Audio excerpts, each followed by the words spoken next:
নমস্কার বন্ধুরা, আজকে আমি বানিয়েছি বোয়াল মাছের কালিয়া। তো প্রথমে মাছগুলোকে ভালো করে ধুয়ে নিয়ে লাল লাল করে দু পিঠ ভেজে নিলাম। এরপর আমি দুটো মশলা বানিয়েছি। একটা লাগছে আদা, জিরে আর মৌরি, ওটা পেস্ট করে রেখেছি। আর লাগছে যে রসুন আর পেঁয়াজ বাটা।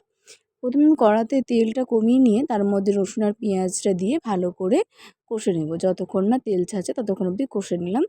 এরপরে আমি দিয়ে দেবো আদা, মৌরি আর জিরে বাটাটা। তারপর ভালোভাবে দুটো মশলাকে একসাথে কষিয়ে নেব। কষিয়ে নিয়ে অনেকক্ষণ কষিয়ে নেওয়ার পরে আমি এর মধ্যে দিয়ে দেবো হলুদ গুঁড়ো, পরিমাণ মতো লঙ্কার গুঁড়ো আর স্বাদ অনুযায়ী নুন।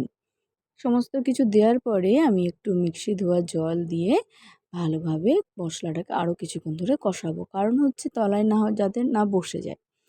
এবার আমার সমস্ত উপকরণ দেওয়া হয়ে গেলে এটা তেল ছাড়তে শুরু করলে এর মধ্যে আমি পরিমাণ মতো জল দিয়ে দিলাম।